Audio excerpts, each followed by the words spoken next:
Kalra. Show की शुरुआत करते हैं खेल खिलौनों के साथ। क्या आप जानते हैं खिलौने बनाने के मामले में भारत ने एक बड़ी छलांग लगाई है। एक वक्त था जब हम टॉयज के लिए विदेशों पर निर्भर थे, लेकिन अब भारत से खिलौनों का एक्सपोर्ट 200% से ज्यादा बढ़ चुका है। तो कैसे बदल रही है ये टॉय इंडस्ट्री और कैसे मेड इन इंडिया बन रहा है एक ग्लोबल ब्रांड, आइए देखते हैं। बचपन, जहां एक छोटा सा खिलौना भी खुशियों की पूरी दुनिया बना देता है। लेकिन आज ये खिलौने सिर्फ खेलने का जरिया नहीं रहे।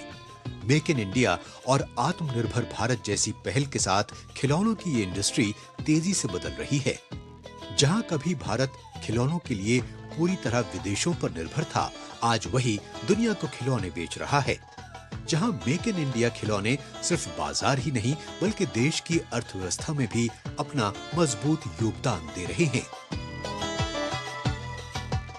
बचपन की मुस्कान से लेकर भारत की आत्मनिर्भर उड़ान तक खिलौने अब सिर्फ खेल का हिस्सा नहीं बल्कि मेड इन इंडिया की पहचान बन चुके हैं।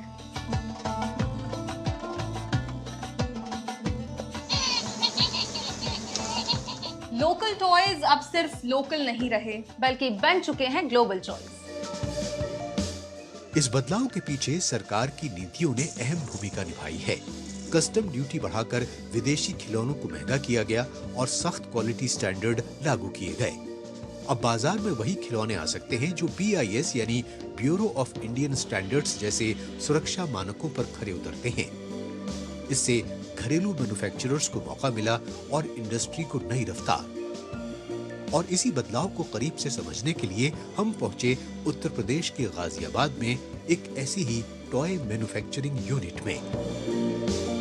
हम इस वक्त मौजूद हैं एक टॉय मैन्युफैक्चरिंग यूनिट में, जहां क्रिएटिविटी एंड टेक्नोलॉजी मिलकर गढ़ रहे हैं एक नए भारत का सपना। यहाँ खिलौना सिर्फ बनता नहीं है बल्कि आत्मनिर्भर भारत की कहानी बुनता है। ये यूनिट मुख्य रूप से बच्चों के लिए राइड ऑन टॉयज जैसे साइकिल, ट्राईसाइकिल और वॉकर तैयार करती है। यहाँ करीब 150 से ज्यादा तरह के प्रोडक्ट्स बनाए जाते हैं। डिजाइनिंग से लेकर पैकेजिंग तक हर स्टेप पर मॉडर्न टेक्नोलॉजी का इस्तेमाल किया जाता है। और साथ ही यहाँ बनाए जाने वाले खिलौने इस तरह तैयार किए जाते हैं ताकि वो सुरक्षा के कड़े मानकों पर भी खरे उतरे। इस मैन्युफैक्चरिंग यूनिट के डेजिग्नेटेड पार्टनर सौरभ काचरू का मानना है कि सरकार की मेक इन इंडिया और अन्य नीतियों से इंडस्ट्री में बड़ा बदलाव आया है। हमारी इंडस्ट्री में जो क्वालिटी की कंप्लायंस आई है विच इज़ BIS, उसने काफ़ी इम्प्रूव करवाया है इंडस्ट्री स्टैंडर्ड्स को, टॉयज़ की क्वालिटी को, क्वालिटी स्टैंडर्ड्स को।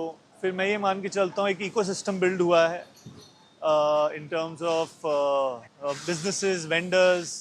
काफ़ी सारी चीज़ें अब इंडिया में बनने लगी हैं जिससे कि हमारी डिपेंडेबिलिटी चाइना से कम हो गई है। आंकड़े इस बदलाव की कहानी खुद बताते हैं। 2014-15 से 2022-23 के बीच भारत का टॉय एक्सपोर्ट करीब 239% बढ़ा है, जबकि आयात में 52% की कमी आई है।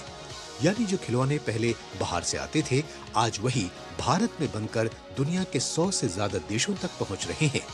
जैसे इस फैक्ट्री में बनाए जा रहे टॉयज दुनिया के कई देशों में एक्सपोर्ट किए जा रहे हैं। अभी हम फिलहाल 8-10 कंट्रीज में एक्सपोर्ट कर रहे हैं, जो कि दुबई है, UK है एंड इटली है।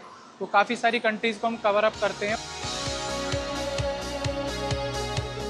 सिर्फ मॉडर्न खिलौने ही नहीं बल्कि वोकल फॉर लोकल के जरिए लकड़ी जैसे पारंपरिक खिलौनों को भी नई पहचान मिल रही है।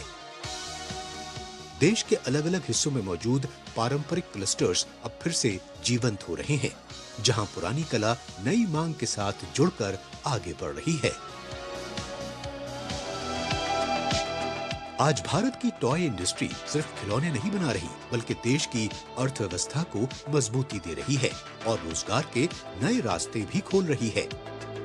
छोटे कारीगरों से लेकर बड़ी फैक्ट्रियों तक हर स्तर पर नई ऊर्जा दिख रही है और एक ऐसा इकोसिस्टम तैयार हो रहा है कि भारत अब सिर्फ एक बाजार नहीं बल्कि दुनिया के लिए एक मैन्युफैक्चरिंग हब बनता जा रहा है। जब फैक्ट्रीज में मशीनें चलती हैं तो सिर्फ टॉयज नहीं बनते, बनता है इनोवेशन और रोजगार, और तैयार होता है एक आत्मनिर्भर भारत का भविष्य। प्रधानमंत्री नरेंद्र मोदी का सपना साफ है, लोकल को ग्लोबल बनाना। और आज भारतीय टॉय इंडस्ट्री उसी विजन को हकीकत में बदलती दिखाई दे रही है।